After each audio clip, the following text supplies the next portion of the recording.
This is the Left of Center podcast with Rob Royce and Ben Knight.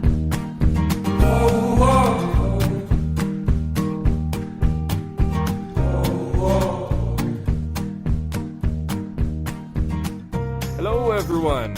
Welcome back. Welcome back. That's right. Welcome back, Cotter. Welcome back. Who? It's a bad reference. Horrible reference. Anyway. I don't even know what it means. Horrible. Horrible. Okay. Anyway, I'm Ben Knight. I'm Rob Royce. And welcome back, sir. Thank you. Welcome back to yourself, too. We are back in the podcast studio, no longer at my kitchen table, no longer without compression on our microphones. No longer without me. Well, what do you mean? Remember, my microphone did not work. Oh, right. Which reminds me, I'd like to give one more really big shout out and a thank you to KJ52 for coming on the podcast last. That's right. Woo! And I want to kind of apologize again because here we had a whole bunch of technical difficulties regarding Ben's microphone. We didn't have Ben's microphone in the Skype phone call. There was no me. No Ben. So Ben could not be heard by KJ52, even though all of you in podcast land could hear him quite well. I know. I was like yelling. I'm like, hello! And then he'd be like, dude, man, I can hardly hear you. I can hardly hear you. I'm like, how can you hardly hear me? I am literally eating this mic. Like, this microphone is hitting my uvula. How can you not hear me? You have a uvula? I don't know. What is a uvula? Now that I think back. Man, you're a guy. I don't know if you have a uvula. What's the uvula? What's that hangy thing in the back of your throat? Oh, is that what you're talking about? Yeah, what is that? I don't know. Uvula? It's not a uvula, probably. Uvula?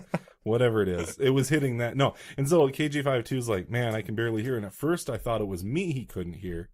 And so Ben's conducting the podcast interview because Ben is the one who does all the podcast interviews anyway. And he's done hundreds in the past. And so I'm thinking, all right, I'll just sit back and play it cool. And Ben's like a minute into this conversation with KJ52, and KJ52 is like, man, I can't hear you. It's like, oh, it's me you can hear. Dude, I was totally right. The palatine uvula. Uvula? Uvula. Okay. Whew, that was close. So anyway. Sorry, I just had to look that up because I was curious. I didn't want to be like, yeah, man, it was basically touching my uterus or something. Like, no, that's not the right word. It's the uvula. Yeah. It doesn't sound like the right kind of part. Anyway. I don't know what I'm doing. Forget it. All right. Well, anyway, what's been going on with you this week? A little surprise here for me. You're pregnant. No, you shaved. Oh, that's true. I did shave. We got to redo all of our podcast graphics and stuff. Oh, I now. know. It's like on every one of them I have a beard, and now I'm like a big full beard. Like I'm not like you can hear like Ben actually. I still have stubble, but there's no beard. You actually used to look like a reformed guy. Like a reformed guy. I was walking around like, peace be with you. I'm reformed. Peace be with you. Reformed. You used to speak in benedictions. Now I don't know what to expect. Benedictions. I walk around, peace be with you. And may the God of peace. May the God of peace who looketh over the... I don't know. I got nothing. We'll work on it. But yeah, you shaved, so that was a little bit of a shock to me just now. And I didn't know. I mean, 5 minutes ago, Ben was, in my mind, a bearded guy. I wondered, because, like, Rob left the room and I went outside and he was, like, literally in a fetal position in a corner. I'm like, what is wrong, dude? And he's like... How much time went by, anyway? You shaved your beard. Wait, since when? Well, when I did that. Because I don't recall it at all. How long? What time is it? I don't know. Holy smokes. It's that time. Okay. Oh, and then the other thing is, I have something for you. You have something for me? You give me a gift? No, not really. Oh. This here is a box. It's a box. It's a box about 18 inches by Rob just set a 10 box inches. Down. And what this is... It has your wife's name on it. Yes, it is. It's because it's from my wife to your wife. Oh, so it's not for me. No, it's not for you. I just have something for you to take with. Oh, sure. Why not put...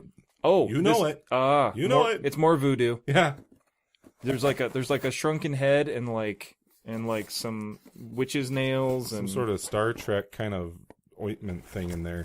Now, all right. So it's from my wife to your wife. It's a bunch of essential oils that are supposed to cure all disease. Yeah.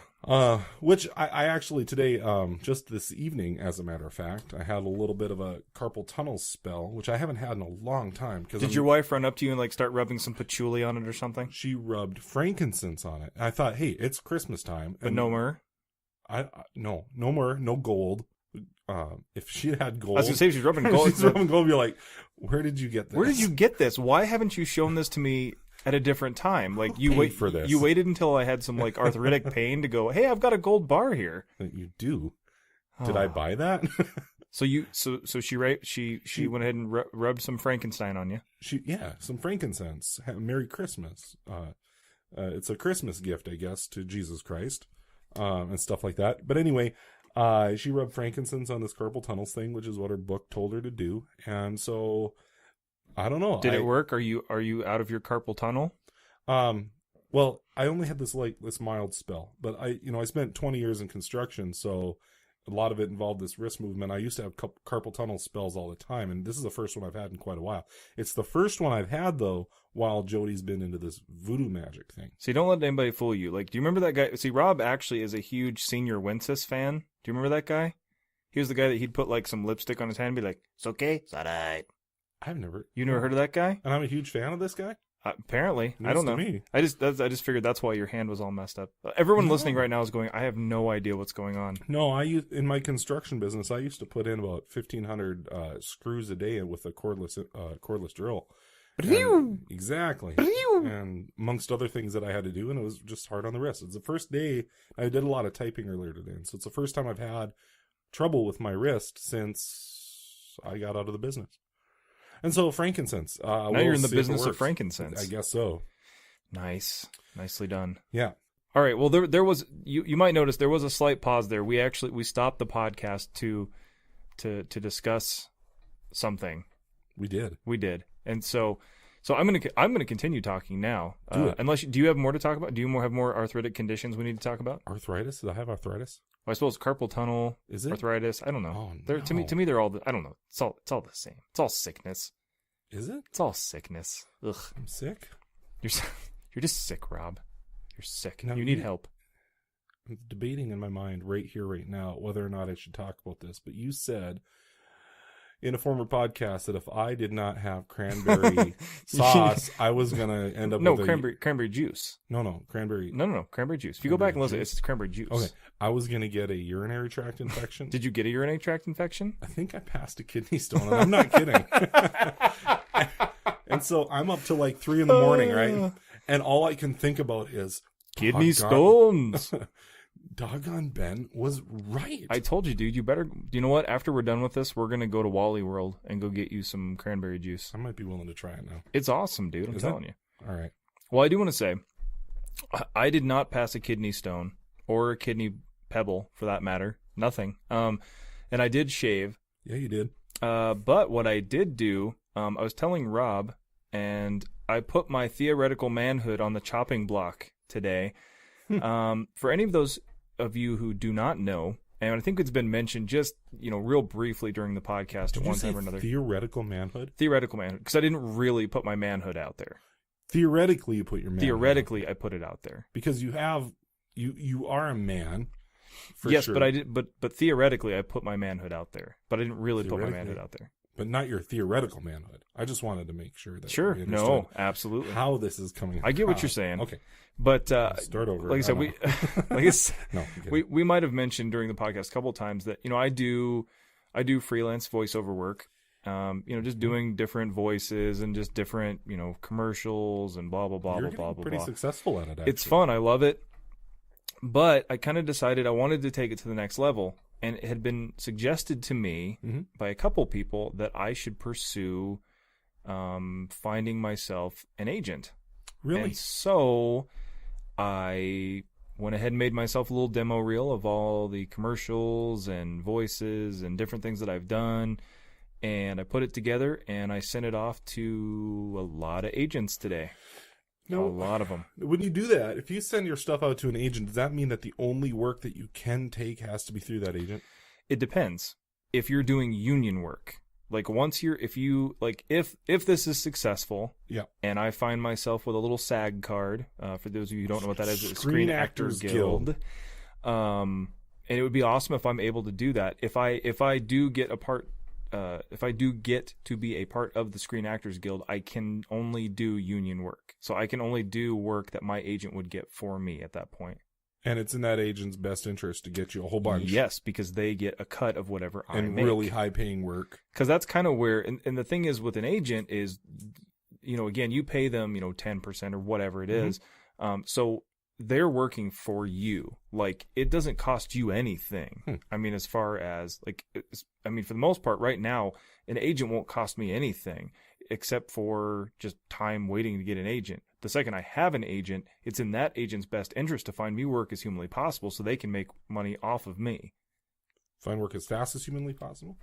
Well, because they don't want to be, they don't want me just sitting around not making them money. Because then they're not making any money through you. Exactly. Well, that's cool. And yeah, I'm super stoked, but like, I'm a little nervous because I sent it out and I don't have an enormous portfolio. I have a okay portfolio. So I sent it out and I sent it out to the big ones, like, like William Morris and like, you've got one voiceover, gig that you did that was for a pretty major high profile I did, and I can say what it is. Can you? Okay. It was. I did a spot for the Tony Hawk Foundation. That was pretty fun. And everybody knows, don't you guys know? Everybody knows who Tony Hawk is. Everybody knows who Tony Hawk is. I've done a couple of things like that. That's going to be a national ad, so that'll be really cool. And for me though, like, I don't really like the ads as much as like, I don't like just sitting there like, how are you losing sleep tonight?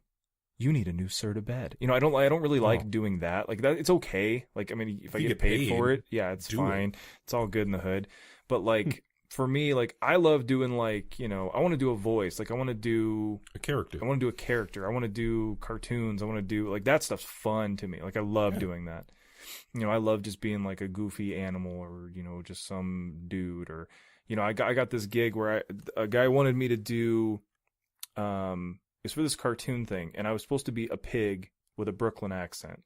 Pig with a Brooklyn accent. Yes, and I didn't know what to do because I'm like, what do you do? Like, when I hear, like, for me, I don't know about you, when somebody goes, I'm doing a pig cartoon, the first thing I go to is, I think Pumbaa, because I'm like, well, that's the first pig I think of. A little gravel and voice, not like from Charlotte's Web, Wilbur. I don't think of Wilbur. I mean, he would be probably like 3 or 4 or something like that. Because my second one would be Orson. Did you ever watch the Garfield cartoon? Oh yeah, Orson. Let me think here. Orson the pig. Yeah, but he wasn't like okay. Because that was like Garfield and Friends or something like that. But that was on U.S. Acres, I think it was called. Yeah, I think he was played by the same person who did the voice of like John Arbuckle or something. Yes, it was like the same guy. But like, that's what I think of. I think of Pumbaa. And so this guy's like, well, hey, can you do a pig with like a Brooklyn accent? And I can't really do like, forget about it. I can't really. I mean, like, I can specifically Brooklyn, like not the Bronx. Specifically, like do like a Brooklyn. Well, a basic New York accent. Yeah. And so I was like, well, how do I do this? What do I do? Do I, and I'm like, okay, well, I can't do Pumbaa because that's that guy's voice. Like, I can't do that. I don't have that voice. But I kept going back and I tried a billion different things and like I got to step away from the mic to do this. But like, so I ended up with like. I was like, so, hey Rob, what are you doing there? But I did it better. But I did it better than that. Okay. But like, and it was fun. Like, I enjoyed it. Like, I sent it to the guy, and like, it was almost like Christmas morning. I was like, waiting. I was like, I can't wait till he checks it. And he says it's awesome. I'm so excited. And so, but anyway, this is getting. And he did like it. He did very much so. Okay, and so it was actually, I did it for him for his company, who was submitting it to another company. So. Oh. So there's a repertoire of voices that he can do. And for anybody out there who like does this kind of stuff, protect your butt. Because like I told him, I said, well, okay, well now that it was your script and this and that other thing, but I own this character now. I mean, you own the name. That voice is mine though. And he's like, oh, totally. I'm like, okay. Because like, you just never know. Like, what if somebody hears this voice and they're like, oh, I love that pig thing you do. And he's like, he figures out how to do it. And, or just, like, hey, we're going to pay you X amount of money. I'm like, oh, part of that's mine, because that's without the voice, it's not the same thing. He didn't get the contract, right? Yes. So, but no, I'm excited. I'm a little nervous, and I'll keep everybody posted on what's going on with that. That's totally cool. Well, I got a question then. Semantics, I guess. Let's say you get this agent, and this agent gets you a ton of work, and you're like making, like $10,000 a week or something like that just from this. Now, okay, 2 questions. We still going to do the podcast? Still do the podcast, okay. Sir. Then if we're still doing the podcast, then does your agent have, like, do you have some sort of clause in there that says anything creative that you're already doing is exempt? I don't know exactly how that works. That's where I'm not a I'm not a savant in that area, but I mean, I'm sure there are things like, whatever, whatever in you fact, already were, whatever you're because doing. I don't think technically, because I mean, there are plenty of actors and directors and things that do podcasts, so that's not, because that's still their intellectual property, after all said and this done. is something that belongs to you. Yes, this is our podcast. So even if I were to get an agent, like there's no, Hollywood don't own us, Rob. They better not. Okay, so it's probably more like if you have an agent and you're getting paid by somebody else to do. So if this was a money making deal, which it's not yet, those Burger King people. No, not Burger King. McDonald's. Yeah, we plugged McDonald's twice in a podcast. McDonald's has not called Rob about the McDonald's Jared style diet deal. No, be awesome. Rob, here let's see how it works. Let's see how this works. So I'm gonna do the little McDonald's thing, and you need to go. I lost whatever pounds on the Big Mac diet or something. So, okay, so here we go. Do. My name is Rob, and I've lost 35 pounds on the Big Mac diet. See, wouldn't you buy a Big Mac after that? I would. Totally would. I regained 47 pounds. Yeah, exactly. Eating the fries with it. Oh yeah, those fries are magical though, aren't they? I can eat those fries. It's funny because like I do not like McDonald's. Like here's the thing, like McDonald's, you eat McDonald's and then you eat it. It sounds like a good idea before you eat it, and then you scarf it and you just go, oh. And then you got to think about it. Your body makes you think about it. Oh, it's like, dude, this is gonna be trapped in your body for like 15 years or something. I think a good place to eat is like the kind that you eat there. And the only way that it ever comes up in your memory is in good ways. And McDonald's, I mean, they taste a certain way. I got to defend McDonald's a little bit. They're not the worst, but the only way in which I think about McDonald's is not good way. Well, yeah. I mean, I don't know. Like for me now, like if we go to the big city or something like that, go to McDonald's, like I never want my son to eat it. I'm just like, don't eat this. Don't eat it. It's disgusting. Don't eat it. I'd probably be okay if I never had McDonald's again, but especially not because of their food as much as they never gave me a shot at this diet deal. I hear you. We should probably move on to the headlines, but I do want to say one thing real quick, because I don't know if I've ever told you this story. And this is actually why I don't eat McDonald's almost at all anymore. Okay. We used to live in Fargo, North Dakota, and one night, I think we had just had our son, and I was out getting Amber something, my wife. I don't know if I've ever said my wife's name on the podcast. I just said before. My wife's name for the first time on this podcast, too. That's cool. We're well, hey, familiar whatever. with all you guys out there. There you go. Jody and Amber. Those are our wives. But Rob is fixing my microphone. I am. I'm also the tech. You're techie tonight. Yeah. So I go to McDonald's because she wants something apparently, and this is when like I was still I used to love shakes, just McDonald's shakes, and I go up to the thing and like order, and this girl was so funny too because she gets I go up there to order it, and I'm like, okay, so I'll have like whatever my wife wants, and then can I have a large strawberry shake, please? Is that all you want? I'm like, yes. First window. I'm like, all right. So I get up there and I give the woman my money and I give and she gives me back the change, and I go and I get the shake and I get whatever I got for my wife, and I'm so excited, Rob. Because of the strawberry milkshake. So excited over a strawberry milkshake. I'm like, it's like when the Shamrock Shake came out, dude. Like that's how I knew when it was.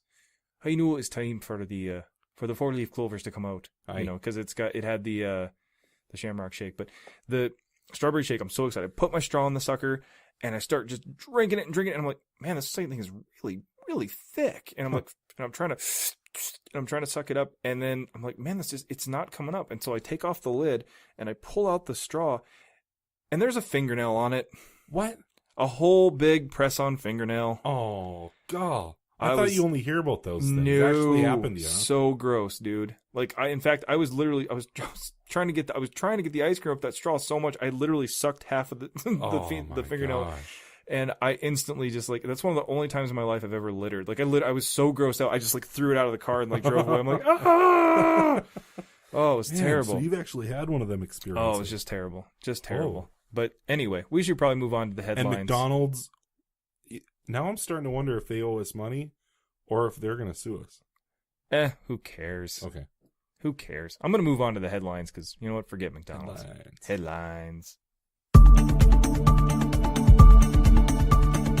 And now for the news with Ben and Rob.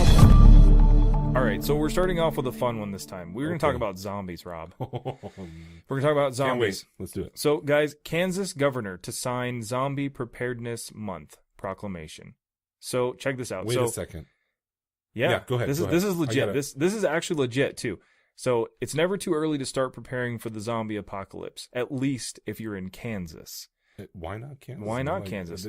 That's where you'd expect it to happen. I would think so. But the Kansas Division of Emergency Management is rolling out a campaign asking residents to be ready for just that possibility. With Governor Sam Brownback set to sign a proclamation Friday designating October as Zombie Preparedness Month. So that's crazy. It is crazy. And he goes on to talk about, if you're equipped to handle... Oh, my gosh. Well, here's the thing. So if you're equipped to handle the zombie apocalypse, then you're prepared for tornadoes, severe storms, fire, and many other natural disasters that Kansas usually faces. So here's what I was thinking about this. When I was reading this, I'm like, you know what? That's partially true. Like, if you're prepared for... If you're prepared for the absolute worst consequences, then you're prepared for anything. Yeah, but what next? Martian attack or something? Why not? Why not? Why not? Like, here, like, you know what? We won't. I feel like so old. Like, I feel like saying, "What is this world coming to?" Or kids these days, or something like that. Because what are you kids talking about? Get off my lawn! Yeah, because seriously, it's like the only reason why we're thinking of a zombie attack isn't because there's ever been, okay. It's not like there's been a zombie attack before, and so therefore we need. It's almost like, okay, has there been a flood? Now you said you used to live in Fargo. Fargo floods like every other year. Fargo-Moorhead floods almost every year. And so when they start saying, hey, we need to put in this flood protection act, that means that no matter what, we have like 2 million pounds of sand and bags on hand. You don't go, well, man, but it's all pretend. It actually really happened. And so on what precedent are they setting this up? I'm going to get really upset about this. Well, I think the part that I think is working about this, though, and it goes on to talk about, we won't, bore everybody by reading the whole article, but they talk about this, people are getting excited about being prepared. So that's kind of what it is. Like, they're like, we're preparing for a zombie apocalypse. So it's like, do we have any listeners in Kansas? Can you check that out? Everybody check that out. Get back to us. We'd like to hear about it. No, because here's the thing. If you live in Kansas and you're not prepared for an F4 tornado tomorrow, you got, I mean, I've been in Kansas. Have you ever been in Kansas? No, sir, I have not. Let's just say if there's an F4 tornado in the state, you're probably going to feel the wind of it. So if you don't know how to handle disasters in Kansas, I don't know how much you're going to be helped by a zombie. Apocalyptic.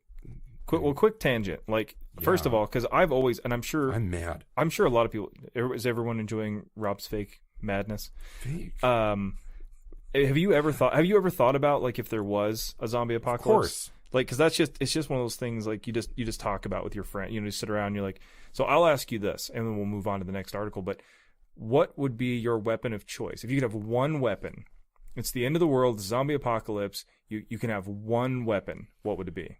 Guitar. Because it's probably going to be the thing that's closest to me anyway. But it could be anything. It could be any. Well, let's do this. I get my choice. Or it has to be. You're not asking me what I think it would be. Since we were talking about getting you some cranberry juice at Walmart later. Oh man. Let's talk about. Okay, it has to be something you can get from a Walmart. Or a store like it. No. From specifically a Walmart. Okay, because that's what's closest to me. That's what's closest to you. Now, I thought you were asking, what did I think it was going to be like if I had a weapon of... you're talking about... I'm changing the rules now. I'm going to go and get my weapon, and I'm going to go take these zombies out. So zombie apocalypse happens. You tell your wife, hey, stay here with the kids. I'm going to Walmart. I'm going to go get some weapons. So you go to get a weapon. What would you get? You call me simplistic. I'm going to get an 8-gauge shotgun. Maybe 12, because they're more readily available bullets. Now, see, I'm going to make you do another one because they don't have that gun there. They don't sell guns there. They have the rounds there. But they don't have the gun. Huh. So see, you can't have a gun in your house. Like you literally can only have whatever is at Walmart. Whatever's in my house? No, whatever's at Walmart. Okay, like, so in this scenario, you don't have any guns. You don't own anything in fact, like, for some reason the zombie apocalypse happens and they eat everything in your house. Okay, so you have to go to Walmart. This would be entirely theoretical. Oh no, this is real. No, I know, but I mean, it'd be like, what do I think is going to be effective on these zombies? Because okay, yeah, you're right. They don't sell firearms there. They sell ammunition, but they don't actually sell the You're peat. thinking about this way harder than I thought you would. This is a podcast. Well, here to what I'll tell you what I would get. Yeah, you get what you, and then I'm going to get the thing right behind. I would get a baseball bat, straight up. Oh man, because it's just long enough to where they're not going to get near you, and if you get like a metal bat, like you're going to have that for a while, man. Like, I mean, it doesn't matter how many zombie skulls you crush, like you're going to have that. But bat you can for a only while. hit one at a time. Well, yeah. Well, no, not necessarily. You start spinning around like a ballerina or something, just like. You know? Have you ever hit anybody with a baseball bat before? I have. I've been hit by it, but it hurts, man. No, it does. But okay. So what? Okay, that would be mine. What would be yours? I don't know. Like I said, this is like a theoretical solution because nobody really knows what a zombie is going to react to. I'm just going to take a stab at it, and I'm going to say that that the thing that I think would work would be like crystal water softener salt. See, I want everybody out there in podcasts, we're going to move on now, but I want everyone else to know this is what happens when Rob and I try to talk anything theoretically fun. I'm like, Rob, what would you do in the zombie apocalypse? Well, I mean, theoretically, if it were to actually happen, I don't know. I would probably mix some water with some salt and I would lawn fertilizer spreader. And I would MacGyver it and, create like, the greatest force field. I'm like, and I'm just like, I'd get a baseball bat. Anyway, moving on. Make like a metal coffee can, and pressurize it with some aerosol, put some salt crystals. Rob is the king of, if you want to take like a really interesting conversation and just go, Rob can help you do that. Sorry. I promise you. It's all right. It's all right. You know what? We're going to pick it back up though. Let's see what you think about this. You brought it up. I'm not going to read the whole article. I'm just going to give you a little tidbit since we went off on the zombie apocalypse tangent. But fine. So goldfish. I want to talk about the zombies. We're done now, Rob. We're done. After the podcast? You ruined. Okay, fine. Right. Goldfish gets $200 surgery back in water. Goldfish. All right. So everybody who wants to know, George the goldfish is back to swimming, but he now has a surgical scar on his head because of a recent tumor that was removed, and his owner. Like this is legit. This is 100% real. The owner of a goldfish, George the goldfish, the owner took his goldfish to the vet to have the tumor removed because he loved this goldfish, but it cost him $200. You know what? I admire the guy. At least, I mean, that's awesome that he loved his fish, but like, am I inhumane? Like, I'm sorry that fish is going in the toilet. Is it true that fish don't feel pain? Have you ever heard that fish don't feel pain? I don't know. You catch a fish. I don't know if you ever. I was gonna say I went fishing a lot, and I've rammed some hooks into some fish. So I mean, it has to hurt. I caught a pretty big. Now I'm not going to try to tell some fish stories, but I caught a fairly big northern pike last year, and half of its snout was missing. And I found out why, because I put this thing on a leader, not a leader. What is it? The thing that when you've caught it, the stringer. Put it on the stringer, and put several other fish that we caught on the stringer too. And when we reached down in the water to pull the stringer out and get all of our fish back out, the one that had half a snout had fought its way off that stupid stringer. And so I don't know how much these things actually feel pain, but that thing either had to have been in a lot of pain or never feel pain. So if it's true that a fish does not feel pain, then why wouldn't you just let it move on with the tumor? Yeah, I don't know. I'm not 100% What does a tumor do to a fish? It's not a tumor. It's not the tumor. I don't know. Here's what I will say though, and we'll make this a quick one because man, we went on a long tangent for the zombie apocalypse. Of course we did. Of course we did. But I don't know. Zombies. To me though, I mean, not to be inhumane, goldfish gets a tumor. Flay it. Yeah, it's done. It's done. Goldfish, they're like a quarter. I mean, well, it's a living creature. I mean, not to sound inhumane, but it's just like, I mean, and I'm sure I just know we're gonna get like a Twitter message or an email. I don't think we are. Like, what if you get a tumor? Would somebody just flush you down the toilet? I don't know. About your kitty, maybe. Goldfish, no. Yeah, kitty, doggy, goldfish. I gotta say no. But you know what? Let's get. You know what? Let's go back to being positive. Although that was positive. I mean, man, saved $200, saved the goldfish. I'm not going to say anything. Do you like breakfast in bed? I don't know if I've ever had breakfast. Oh man, it is amazing. I'm telling you, dude. You wake up in the morning, your wife comes in, she's like, "I've got breakfast for you, and you can stay in bed and watch TV and eat." I'm like, oh, like I mean that's a dream. That's a dream world. I mean that doesn't happen. Yeah, because I don't have a TV in my bedroom. That does not happen. But would you want to set a world record if you did have breakfast in bed? What kind of record are we talking about here? Well, in Shanghai, in a Shanghai hotel, there were dozens of beds that were moved into one giant room to serve 388 people breakfast in bed, which is a new world record in the Guinness Book of World Records. Well, this almost doesn't count because they're probably going to serve 388 people in the restaurant downstairs anyway. Well, but I suppose yeah.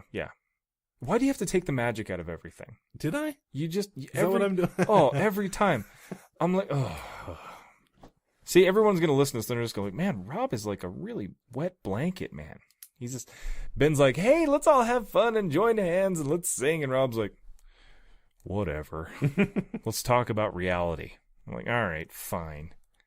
Fine. Poop all over the breakfast. But you know what? We can fine. still talk about the zombie thing. Okay. Tell me more about this breakfast. You know what? thing, No, Dad. we're moving on.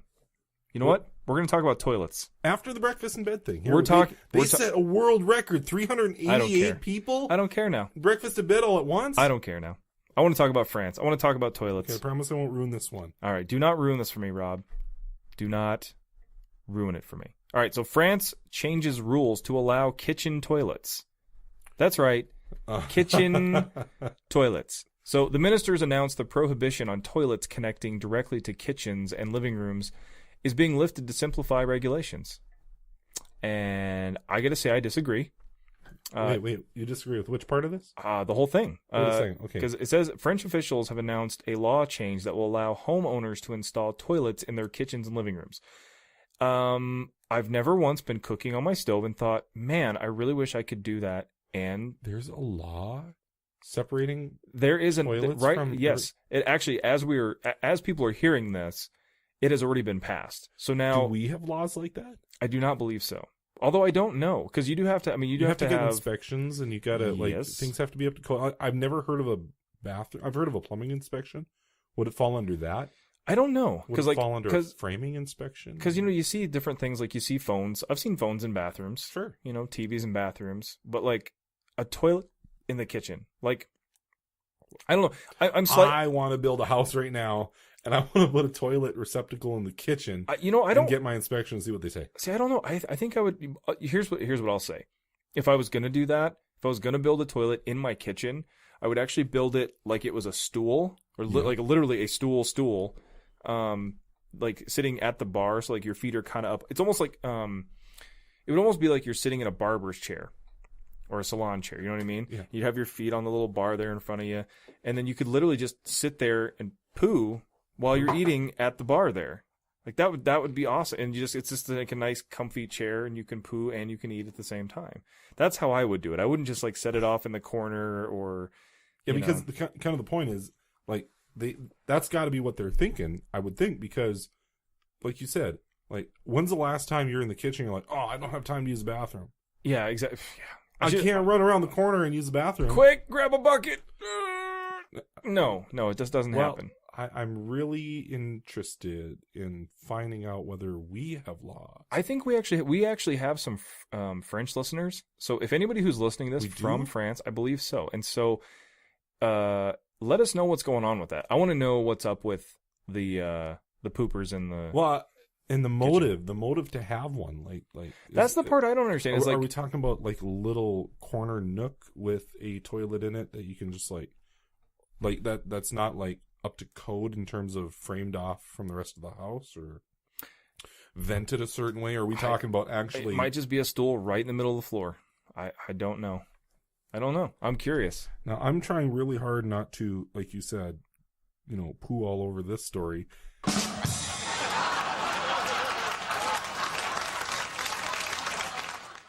I don't know how, do I agree with this law? Do I disagree with it? How am I going to not ruin this one for you?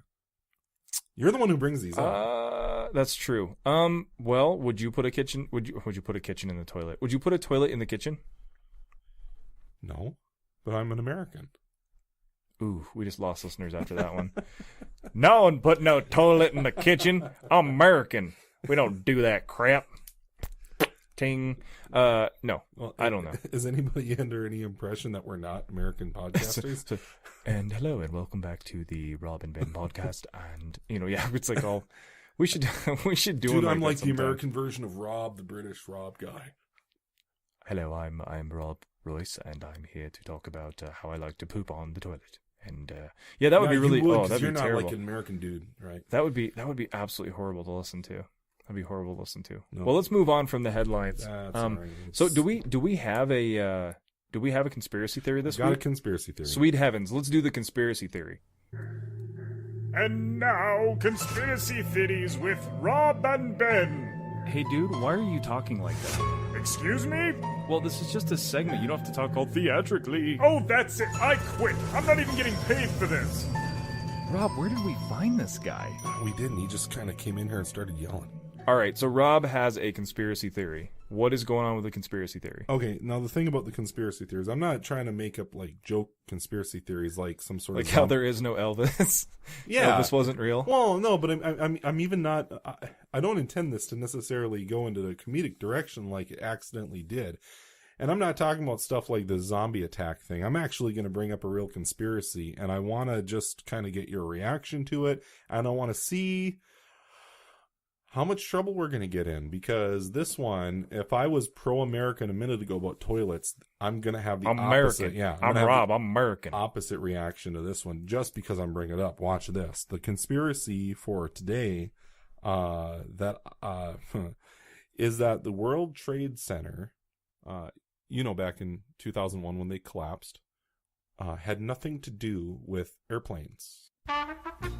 We're currently experiencing technical difficulties. Please stand by.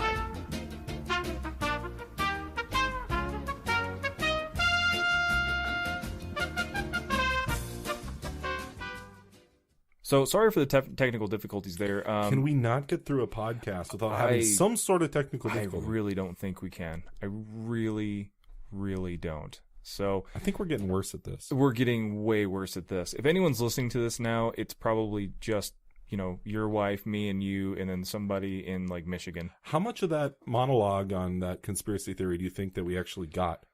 I don't know, but I mean, you went on for like 45 minutes. Did I really? It was insane. Well, that's Like nowhere Rob near went what from I like meant to do. Rob went into like something about like how Ewoks are going to be running the earth, and I don't know. I got lost While I somewhere. was curled up in a fetal position. While you were outside curled again? up in a fetal position again. Okay. You were just in there. Why did you have to shave the beard? It's like no, okay. While we're podcasting, the microphone is in front of your face, so It it's is. still like every time you move off the axis of that mic, it's like, whoa, Ben's beardless again. The light coming off of his pale body, make it stop. Now, I do believe I've seen you without a beard before, haven't I? You have. Well, Did you have something like one of those little tuft kind of beards? a Like, tuft? or whatever. I don't know. What are these things when you got like a little bit of facial hair around your lips and stuff like that? What are those? Like a Van Dyke? I don't know what they're called. Oh, I don't know. I think I don't know. No, I mean I think I'm trying to remember if I've ever seen you clean I shaved probably before. had like Ben looks like a kid. I lose like 20 years, Yeah, sir. you did. And but that was part of it too. I had to shave because I was tired of people like Assuming you were 60. walking their kids across the street thinking I was like a creepy Oh. dude. Because like when I Am grew a creepy dude? because like a creepy dude. Do I look like a creepy dude? No, but like Are you sure? you see, you have a Van Dyke you have a Van Dyke. I You do, have, but I've got. But like I also look like I'm from like Rohan. it's true. You do look. Yeah. See, a lot of people say that Rob looks like Thor. I think he looks more like if you put you'd be like one of the riders of Rohan. Yeah, so that's what I was saying. When they're like, people will say, "Hey man, do you know you look like Thor?" I'm like, actually, I'm kind of going for Jeff Bridges here. Going for Jeff. Yeah, Going for the dude. the dude, man, the dude abides. Rob's just walking around. Dude, like I tell dude you, man, abides. that's why do you think I got the dude down, man? That whole the rug pulled the whole room together, man. That's Rob walking around. Well, hey, do we have? It might be that time. Do we have a reel with Rob this week? It's time to get real with Rob. It's time to get real with Rob. All right, so I'm pretty sure you don't. I mean, do you actually have a Reel with Rob this week? I do not have a Reel with Rob this week. And I was kind of reflecting on some of the comments that we got in the mailbag a couple weeks ago. And I kind of want to take Reel with Rob in a little bit of a different direction. And what I'm kind of thinking here is, let me let you in on what the mailbag comment was. It was that there are some listeners who, or at least one who was willing to write in, who would like to know a little bit more about, like to hear a little bit more about what it is that I do for the youth group that I serve, and maybe talk a little bit more along those lines. So And incorporate that for the old fuddy-duddies like ourselves. yeah, and I mean, one of the things that I do for the youth group, I don't think if I had been called to actually be a senior pastor or preaching pastor of the church or of a church, I probably wouldn't be preparing these. I just refer to them as expositions. I probably wouldn't be preparing it any differently, regardless of the age group. If I was, if I was supposed to be teaching, 2 and 3 year olds, obviously I'd be doing it a little different. But Jesus loves you. Yeah. Yes, he does. That would be awesome if you were just standing at a pulpit and you're just like, "Good morning. Jesus loves you. Hello. How's my congregation today?" That'd be pretty awesome. They don't assemble 2 and 3 year olds like a congregation though. They want to play Duck Duck Goose or something like that. Oh, Duck Duck Goose rules. You want to play it? I'm a big fan. Are you? Well, it wouldn't be very fun with just two of us. Just two of us. Well, I guess 'Cause my boys are in the other room playing Nintendo. That's true. We could have We really could stop right now. a raucous game of Duck Duck Goose. Man, you know what? I wonder if they've ever actually even played that. If they haven't, that is a horrible thing. Okay, and we need to remedy that. Because... Well, let's wrap this up here really quick, and then we'll go play Duck Duck Goose with the boys. But anyway, no, I don't really. I probably wouldn't need to modify much of anything if I were to just kind of come in here with a Reel with Rob segment and pretty much just let everybody in on what it is I'm doing with my youth group. Anyway, I really could do that. So after this comment, I'm like, you know what, that might actually be a good idea, because for one, I'm pretty sure that the things that I'm delving into with the youth group would be helpful for just about anybody to hear, because if they weren't helpful for me, I wouldn't be doing it. I would scratch it. I would erase it. I would just start all over if it wasn't helpful for me. I'm thinking back to a comment too that C.S. Lewis made in regards to his book series of Chronicles of Narnia, which were written for children. And somebody commented, like, these seem like there's a little more going on than just, like, they're too deep for just being children's books. They definitely have their appeal for children out there, but somebody had made that comment, and he made a statement, something like, if they weren't helpful, or if they weren't good books, regardless of your age, then they're not good books.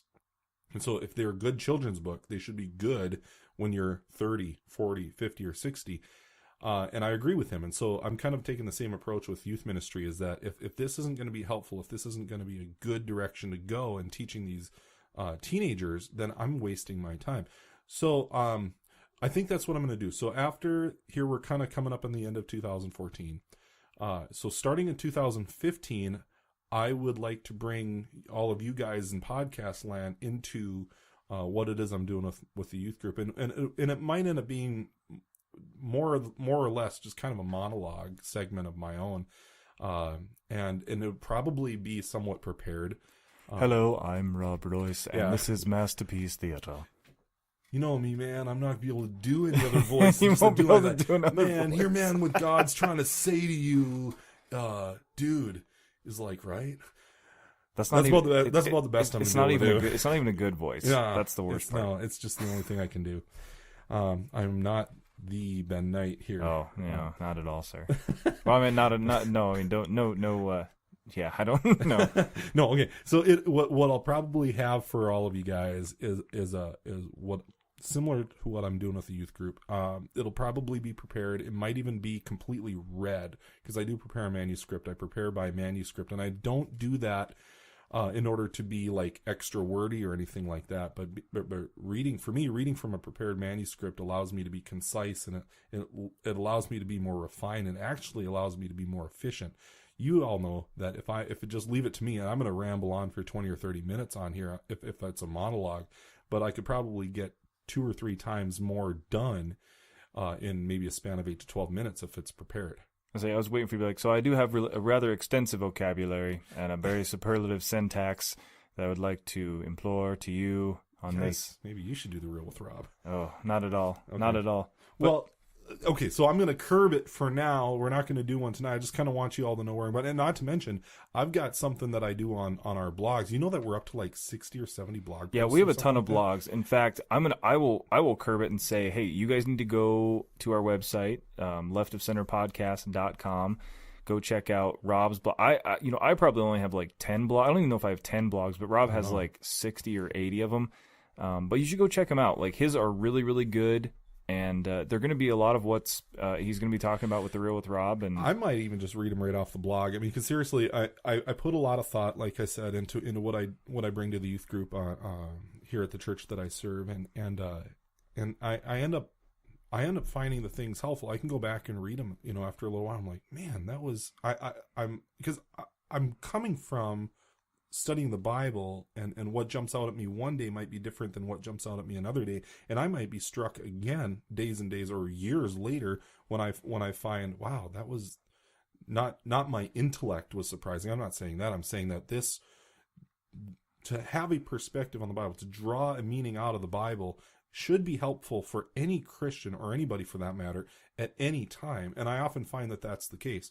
So the blogs, and I know not all of our listeners follow the blogs. There might even be people who follow the blogs that don't listen. In all honesty, you guys should, because if you do, it's almost like having an audiobook at that point. Because then they can, because for me, I don't know about you, like I can hear something, but sometimes I have to see it to fully grasp what's going on. Yeah. So even if you were to take it from the blog and just read it, so you could actually listen to the podcast while Rob's talking and read along with him on the blog. And I can tell you where you can do that. Of course, that is at leftofcenterpodcast.com/blogs. And like I said, I've got one. Mine's a little more personal. It's just stuff that I observe or just that happens to me that I just think might apply to anybody else out there. But that's also why I don't write them very often, because apparently I don't have an epiphany a day. I can't even say it has like epiphany a day. An epiphany a day. I'm going to write this down. Ben's Daily Epiphany. Yeah, but Rob, he has to study the Bible and things like that anyway for his job. So it's like, it's just perfect for him to go ahead and post that stuff. But it's really good stuff. So even if he does talk about it on the podcast, you should go there and check it out. Cool. Well, and I was thinking that comment that came up on the mailbag, it was pretty refreshing, because it for one, I felt really affirmed that this that what I'm already studying kind of it might matter to a larger range of people, and I would love for that to be the case. And on the other hand, it was refreshing too, because like, man, if I did that, then I don't have to like study for an hour or two to come up with a Real with Rob segment. So it's partly extremely selfish. It's not. You know what? It's economical. It's economical. It is economical. Economy of time. And I do have children that I love to be around, and a wife that I love to be around even more. That deserve my time as well. So I want to give them as much as possible. So for all you guys out there, I'm going to start just monologuing my studies for youth ministry. Exactly. So get ready for comedy, people. There's going to be a monologue on every single podcast. He's going to monologue, Conan O'Brien, David Letterman, Jay Leno. They've got nothing on Rob's monologue. Absolutely nothing. Wait a second. I got to be funny too. Well, we'll just see how we'll see how it goes. Oh, I totally just distorted. Peaked. I totally distorted. For all you audiophiles, we admit it. But we're gonna head out of here. Okay. And but hey, next week, get ready. There's gonna be a surprise next week. So we love you guys, and we'll talk to you later. Do. Yeah. All right. So I'm Ben Knight. I'm Rob Royce.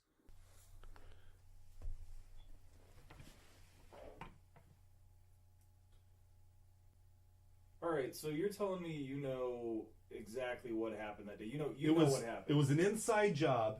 And it all had to do with the State Department. And the person responsible for the whole thing was